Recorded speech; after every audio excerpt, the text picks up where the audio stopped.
Salim, when we last talked a few days ago after the death of Qassem Soleimani, a number of things have happened. The predicted response, I guess you could say predicted, of Iranians' retaliation, as ineffectual as it was, nobody killed, neither Iraqi nor American killed because of the missile launches from Iran into Iraq. And then the downing of the 737 holding at least 63 Canadians taking off from Tehran. First estimates are, of course, that it was taken down by anti-aircraft fire from Iran. However, it has yet to be determined. This is being recorded right now at 8 o'clock on Wednesday evening. So the data is still coming in. I'd like your opinion on two things. First, to start off, the U.S.-Iranian relations as we go into this debacle. I call it debacle because, of course, for the second part of what I want to talk about, which is the domestic issues in the United States, which is quite the debacle. First of all, the U.S.-Iranian relations giving the death of Qassem Soleimani and the resulting missile attacks. Yes, I think there are two aspects to it. Quite correctly, as you point out. First, the main issue about U.S.-Iranian situation following the taking out of Major General Qassem Soleimani, head of the Al-Quds force, last Thursday evening. And we had a brief chat and historical background around it, so put it aside. And then the second issue is, of course, the domestic issue inside the United States, the Democrats, Republican, President Trump, and that debate. And I think that's a very vital issue that we need to briefly look at. But back to the fallout of taking out of Major General Qassem Soleimani, there was an immediate reaction both in the United States, the Democrats and the corporate mainstream media, and around the Middle East and the talking heads in Europe, in Canada, elsewhere, that this is a massive escalation that has happened, this deliberate taking out of the number two man in the Iranian armed forces, and that this is not good, that President Trump is taking the United States in a direction with Iran that bodes ill for everybody in the region, that the Iranians will respond, Iranians will escalate, and America will be dragged into the war, when the basic point has been that the President Trump's policy is to withdraw from the Middle East. And here, by taking out Soleimani, America was going deeper into the Middle East. Well, I was very skeptical of that argument, and we talked about it the other evening, and I said and observed that by doing this, President Trump has sent a very straight message to the Iranians that if they are going to keep on being aggressive inside Iraq, and if they are going to retaliate, and if there is going to be harm done to the Americans in the Middle East, then the response from Washington, from President Trump, will be even more severe. And that warning was sent out immediately by President Trump. And that's exactly what has played out. I mean, there's a kabuki drama. The Iranians had to do something. I would like to put it in the following sense. Iran and the Middle East and that part of the world is a shame culture. It's a question of saving face. And the Iranian regime, a rogue regime, a renegade regime for the last 40 years, hadn't been dealt as severely until now when President Trump took out their main man, the main military man, the terrorist leader that had been engaged in exporting terror around the Middle East and far beyond the Middle East. By taking him out, the message was that, your regime and your personnel are not safe, and we are going to target you.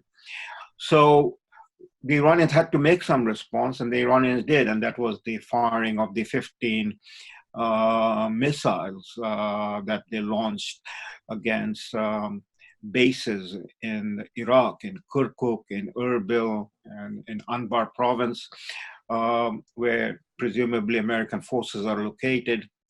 And the manner in which they were launched and what we now see, the results as information are coming in, was a kabuki. It was launched, it was a drama, but it was not targeted on the installations. There was no casualties, there were no actual damages, or it was peripheral damages in the area. And it was for domestic purpose in Iran, that the Iranian had not backed off and that they had done this.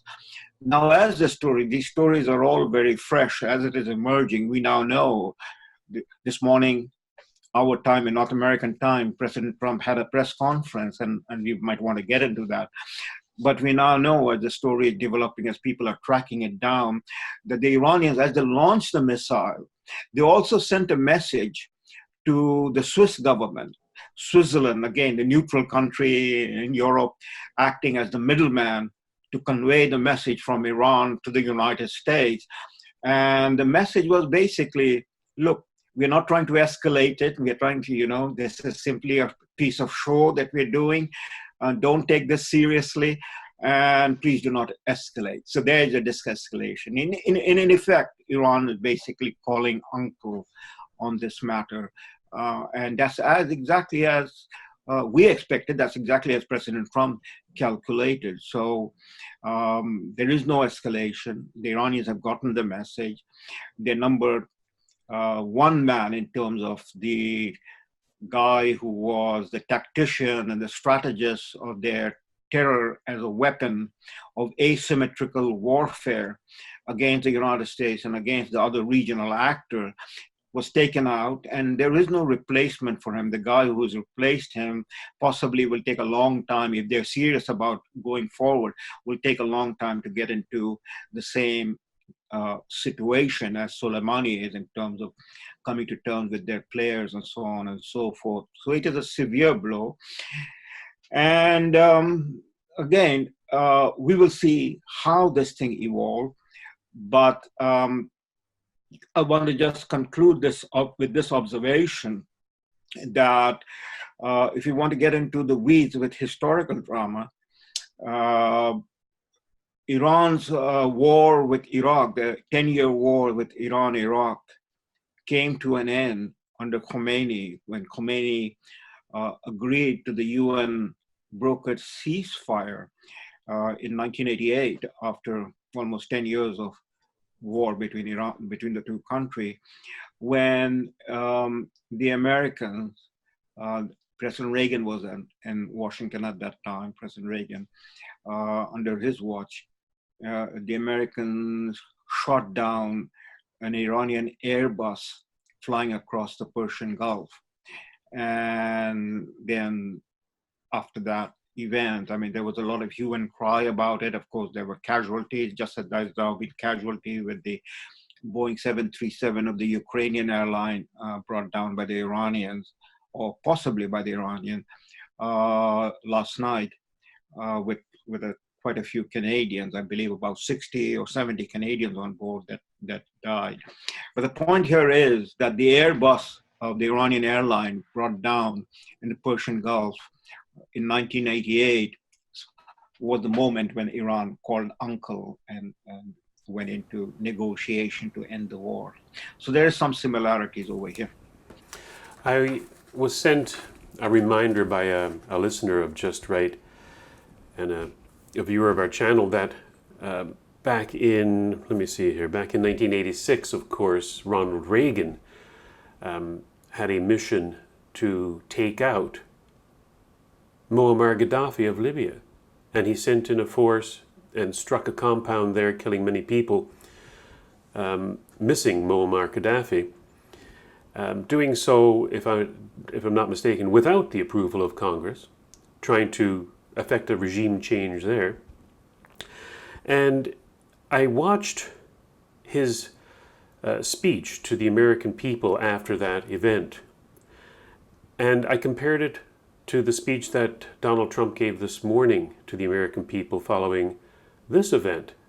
And you could play them almost side by side, how accurately they both portrayed the willingness of America to stand up to evil, the fact that you don't need, in an emergent situation, you certainly don't need the approval of Congress to make a single surgical strike to take out a particular individual who is harming Americans. And the parallel was quite remarkable, and I urge people to go back and look at that Ronald Reagan speech and compare it to Trump's speech. That brings us back to the domestic issue, doesn't it? How this is being treated at home by the Democrats in the lower house, by the Republicans in the Senate. And I bring that up because there was one Republican who was quite miffed at the briefing, a Republican from Utah, I'm afraid I forget his name, who said that during the briefing from the administration, they were advised not to debate this in the Senate because it would embolden Iran. And of course, that put him the other way. And then he was going to debate this in the Senate because of that briefing.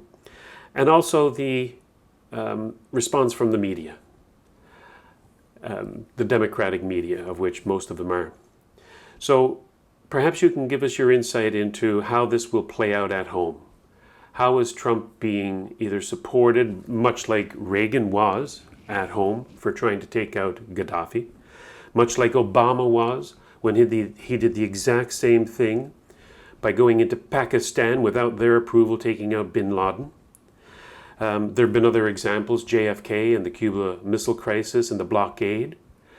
Anwar al-Awlaki, an American Yemeni, taking him out. There are so many examples similar to what Trump did with different repercussions domestically. How is this different, Salim?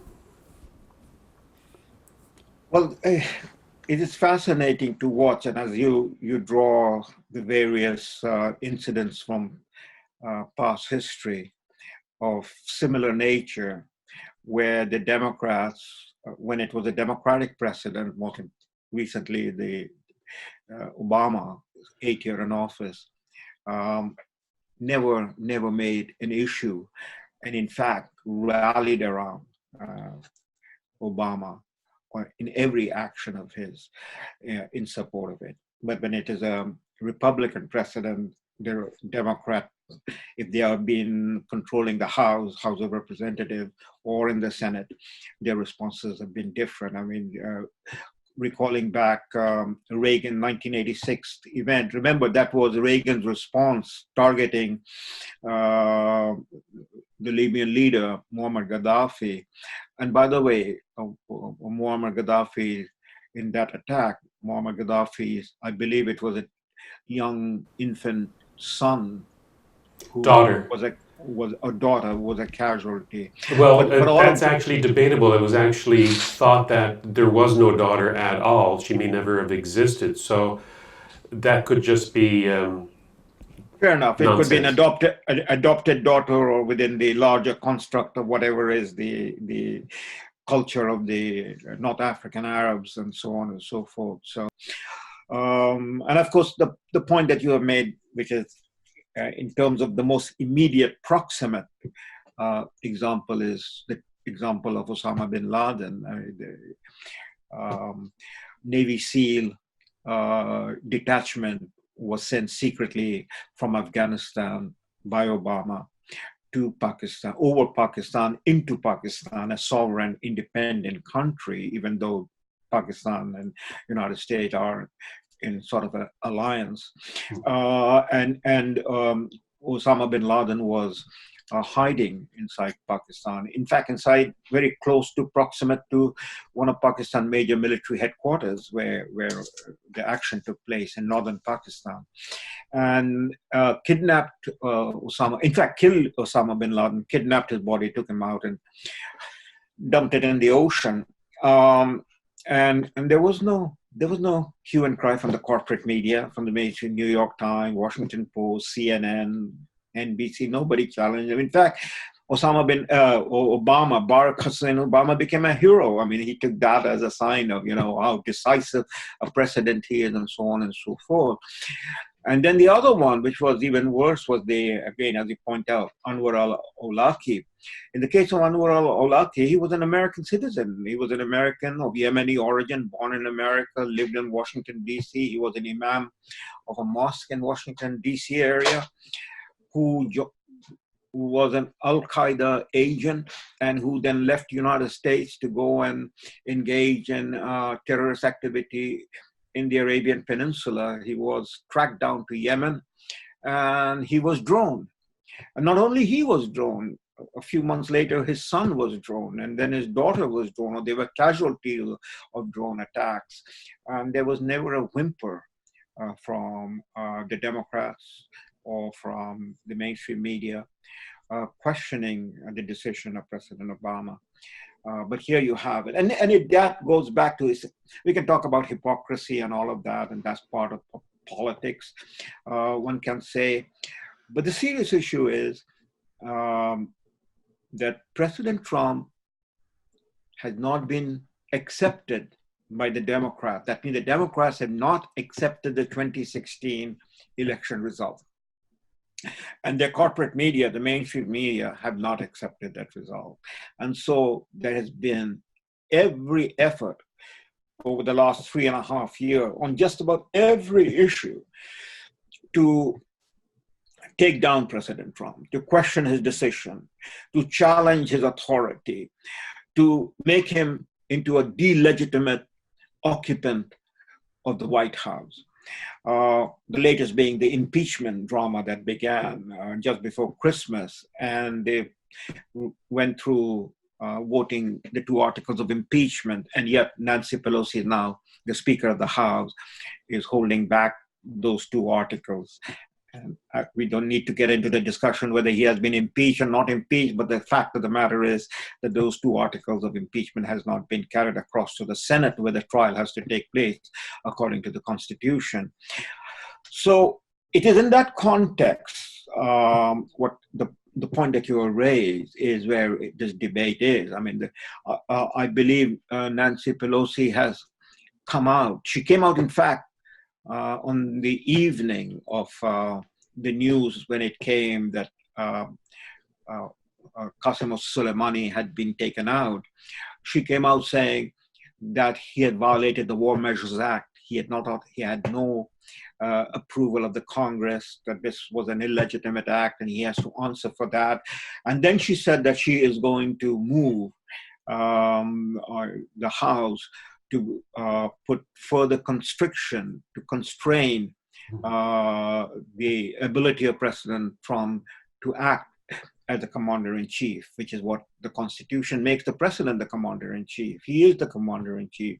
And so the debate, and because America is possibly the most litigious society, everything is going to be litigated, especially when the matter is, the individuals involved are very controversial, or they're not accepted by one side or the other side. In this case, anything that President Trump does is not acceptable to the Democrats, and they're going to raise the issue. So now they're out to constrain by some sort of resolution or by some sort of a vote and diminish the authority of the commander-in-chief to act. We will see what happens. But it is in that context that this drama is being played out. And the example that you have given and that we have talked about, it goes to show that substantively they don't have any argument. It was President Trump's decision as the commander-in-chief, the intelligence that he received, the threats that he is faced with, the threats that was imminent as he was informed by the intelligence that was given to him, that he made the decision to take out Soleimani. The big question is, apart from, again, going back into the US-Iranian relationship over the last 40 years, is what was Soleimani doing in Iraq? Iran is under sanctions by the US government, that is President Trump. I mean, President Trump has imposed the strictest sanctions on Iran, and travel by Iranian officials who are, in that sense, targets.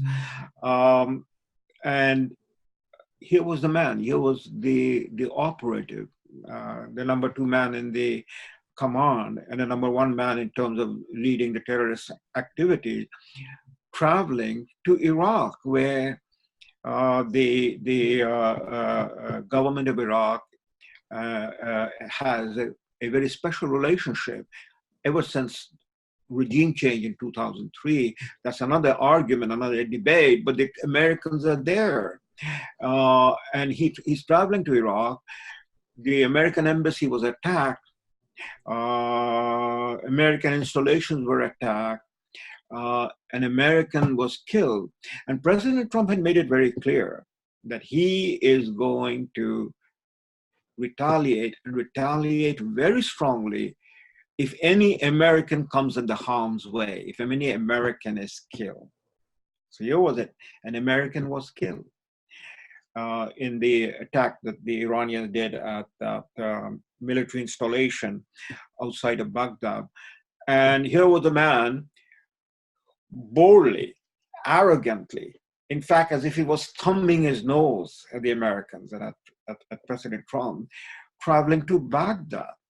The attack on him was not done in Tehran. What in all of this discussion, it seems to be lost, is that the Americans took out a senior military official inside Iran. It was not an attack inside Iran.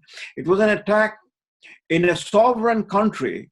If there's any analogy over here, it is like Obama sending the Navy SEAL forces across to Pakistan, Islamabad, the capital of Pakistan, at dead of night to attack Osama bin Laden and bring him out, kidnap his body and take him out.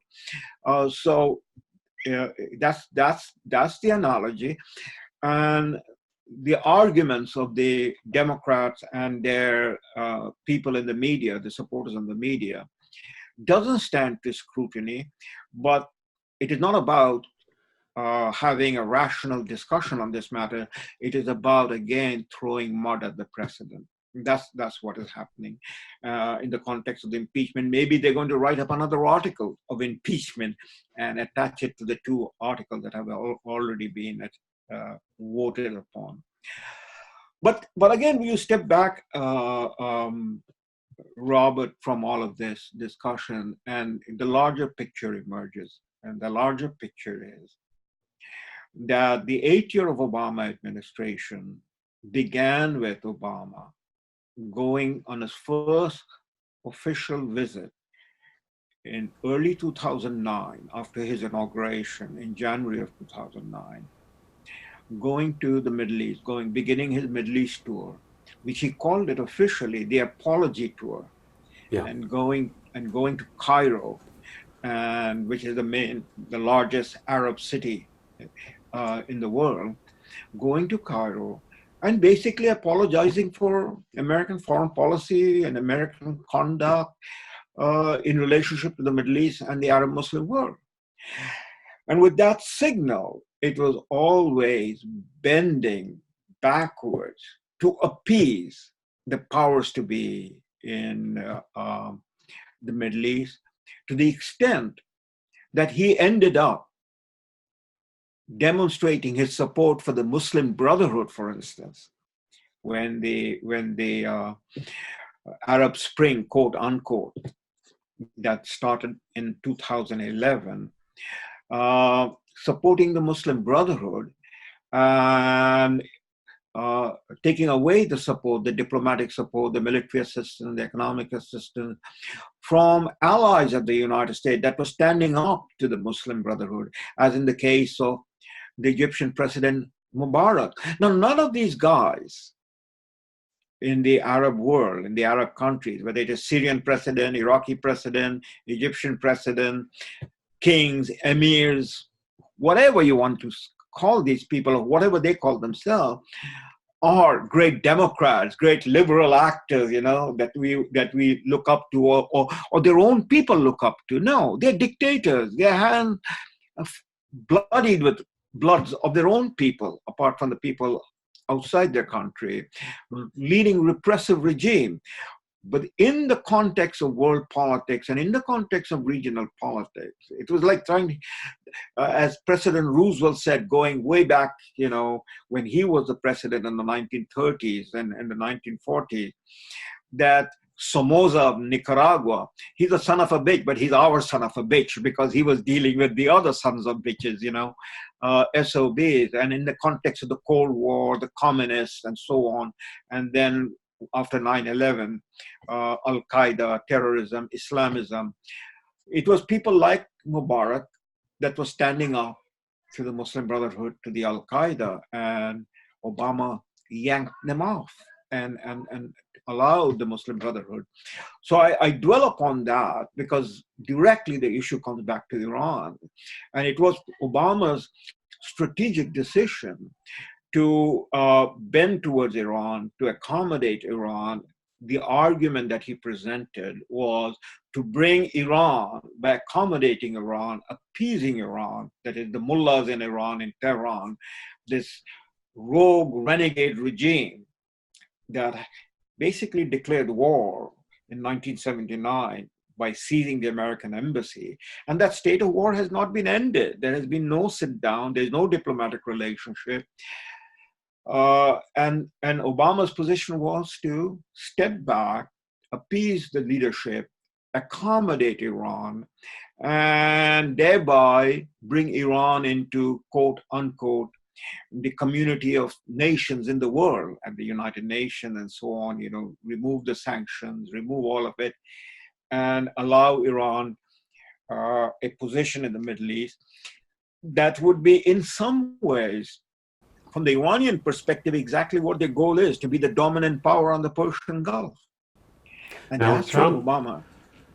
Yes, Trump during his speech today said that Soleimani should have been taken out long ago. Is that a backhanded slap in the face to Obama, or perhaps even the Bushes? Oh, absolutely. So again, we're putting things into context, and yes, absolutely.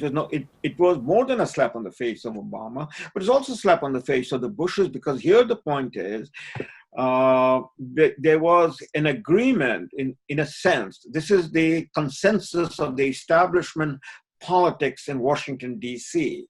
So we talk about rhinos, that is Republican name only, or uniparty, the consensus that emerged at the end with the collapse of the Soviet Union, the end of the Cold War, of constructing a new world order, that is the politics of globalism, accommodating and shifting the responsibility into the United Nations. It is not America that would be in the driver's seat where American interests are involved. It would be America would be following what is the United Nations. That's the new world order. That's what we talked about. That is George Bush the senior talked about, the new world order. And so the regime change that happened in 2003, we cannot go back and litigate it, but it's a historical event. Now it's 19 years later, 17 years later, it'll be. The regime change happened. It was done under the United Nations Security Council resolution. It was not a unilateral action. So it was everything. Oil for food, that whole regime that was established was again under the United Nations. And so it was the United Nations operation. And Obama was just carrying out. So there was a basic agreement on this situation. But to distinguish Obama from George Bush, that is in the period when George Bush, 41 was the president, regime change, Iraq war, the Iranians were engaging the Americans. It was Qassem Soleimani and his militia, because Iraq is a majority. The Iraqi population is divided between Sunni, Shia, and Kurds, so Arabs, Kurds, and among the, in terms of sectarian difference, Sunni, Shia, Iraq is a majority Shia country. Though it's an Arab country, it's a majority Shia country, and the argument has been that as a Shia majority, the Arab Iraqis will be predisposed to be closer to Iran, which is a Shia majority country, and that's the connection in which the influence of Iran was what Saddam Hussein was trying to contain and launch the war. Anyhow, so we fast forward now, regime change after 2003, and the asymmetrical warfare that Iran launched was to get the Shia militias armed up inside Iraq, provide them with military support, with military equipment, with IEDs, with which American forces were attacked. And it was Soleimani's people that have blood on their hand. I mean, Soleimani, it is estimated that over 600 American soldiers, non-commissioned officers, commissioned officers, were casualties, died as a result of these IEDs. And there are many more, in a couple of thousand more, who lost their limbs, who have been, who have been made paraplegic and so on, who came back home, not in body bag, but as crippled American soldiers. But there are even further fingerprints of Soleimani, and the most important one, and as this story, as we dig deeper, that is, the Americans dig deeper into it, as President Trump's people start digging deeper and exposing it, is the Benghazi 2012 attack on the American embassy that killed 4 American, 3 American Marines in the Benghazi embassy office, the consulate office, and the American ambassador, Christopher Stevens, who died. So an ambassador is almost like a 2-star general or 3-star general, equivalent to. So here was it, an ambassador that was taken out. And the people who did that operation against the Benghazi embassy were people who were the militia, the activists of Soleimani. It was Soleimani operation that did it, that penetrated and created the attack. And we have talked about this. Obama and his Secretary of State at that time, Hillary Clinton, basically shrugged their shoulder and said, what does it matter? And who is to blame? They blame somebody anonymous, incognito, of no consequence. Yes. Maybe an amateur movie maker or documentary maker in Los Angeles, that he had made some sort of a movie or documentary about Prophet Muhammad that enraged the population in Libya, that led to this attack on the American embassy. Even though the movie was made many months prior to that. Exactly, and none of us had heard about it, and nobody knew about it. So that became the excuse, and no investigation was made. And after all, of course, Obama was reelected. Hillary Clinton was no longer the Secretary of State, and they turned the page on that. But now, with Soleimani taken out, now the investigation taking place, now people are going to dig into it. And that digging in has begun. We can see the fingerprint. So Soleimani had his fingerprint on a wide range of activity that was taking place in this asymmetrical warfare. And the Democrats under Obama, instead of taking him out, were appeasing Iran. He was, of course, the senior-most Iranian military officer, appeasing Iran. I mean, the appeasement went to the extent of releasing $150 billion of Iranian assets that were embargoed after the overthrow of the Shah regime and the taking of the American embassy, the seizure of the American embassy and holding 52 hostages for 444 days. Obama released it and then delivered by cash something like $1.8 billion to the Iranian government. And you can see that only further emboldened it. But to top it all off, he signed He fabricated or manufactured or negotiated, whatever is the word one wants to use, with the mullahs, this nuclear deal. And it went through the United Nations instead of going through, as constitutionally required, through the Senate, with 2/3 of senators either voting for the deal or rejecting the deal. But he didn't do that. He didn't go through the Senate in a proper constitutional manner. He went through the United Nations.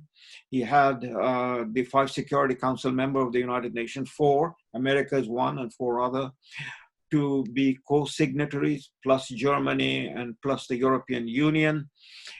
And so, ironically, when President Trump tore up the Iran nuclear deal, he tore up a deal which had no weight in terms of American constitutional requirement. It came back to the Democrats and to Obama that their signature item on the Iran-American relationship or the appeasement of Iran by Obama administration could not be defended on a constitutional basis by the Democrats in the Congress because it was not a treaty. No American president can unilaterally tear up a treaty. So there it was. It came back. The slap was on the face of Obama for doing something that had no constitutional approval or mandate, just as Obamacare. Obamacare was passed with only the vote of the Democrats in the House and in the Senate. And when the vote was taken, and only the Democrats voted, the Republicans did not vote for it. So it was not a bipartisan vote. Nancy Pelosi, Speaker at that time, famously said when she was asked, well, what is in the bill? It was over 1,000-page Obamacare bill. And she replied, well, sign it and then you will find out what is in it. Yes. Right? So this is the manner in which Obama and the Democrats have behaved. They have used their executive powers and they have used their House majority when they have been in House majority in a manner in which there has been no effort for a bipartisan consensus. This impeachment is entirely a Democratic, as President Trump has said, a witch hunt, a hoax. There is no, in fact, it is the opposite. It was a Democrat congressman who voted against, in fact, 2 Democrat congressmen voted against the impeachment vote, and one of them walked across the aisle and joined the Republican Party, and is now sitting as a Republican. But you don't get that by, and that's the people, the Canadians, in case in America do have the alternative news reporting. The Fox News is there, and other Wall Street Journal and so on are there. But in Canada, I read the paper, you read the paper, and it is all Democratic talking points. There is no balanced reporting, no understanding of the situation. Ironically, the only man in the Canadian media who has been talking about the situation in America in the Trump era is Conrad Black. But again, nobody pays attention to Conrad Black. He's the only man who has had his hand on the pulse of both the 2016 election and what is happening in America. So I see what President Trump has done and is doing, which is all consistent with his promise of 2015 primary and then the 2016 election. Make America great again. That is to restore American constitutional authority, restore America's economic and military might. America is the greatest power at the present time in the world, has been at least since World War II. America has been the leader of the free world. To change the entire direction, and Middle East is the playground, but it goes to China, it goes to North Korea, in which during the Obama administration, the argument was that America is on an irreversible decline and America has to accommodate. And so the entire persona of Obama and his politics and his messaging was one of how to manage, as he saw it and as he talked about it, how to manage America's decline rather than America's position as a strong, great superpower that America has been.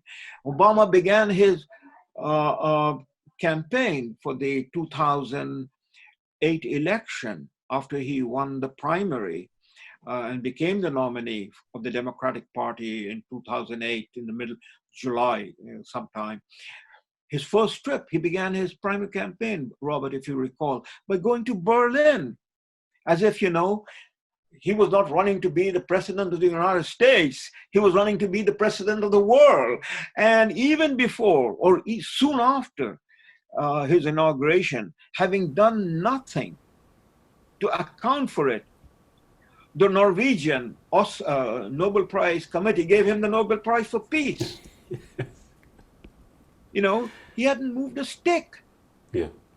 He hadn't, what was the reason that he was given a Nobel Peace Prize? Well, it is again, all optics, all mirage, all kabuki drama. He is going to be the man who understands the third world, who understands the Middle East, who understands the Muslims, so on and so forth.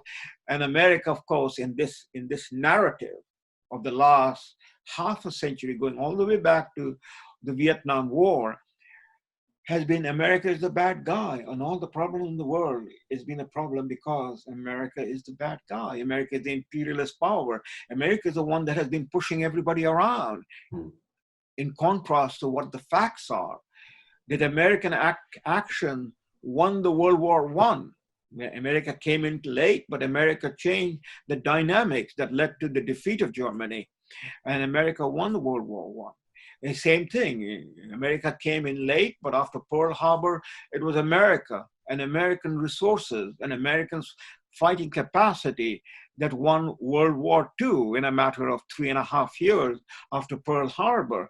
And then the entire Cold War, the leadership under the American presidency and American president to contain the Soviet Union.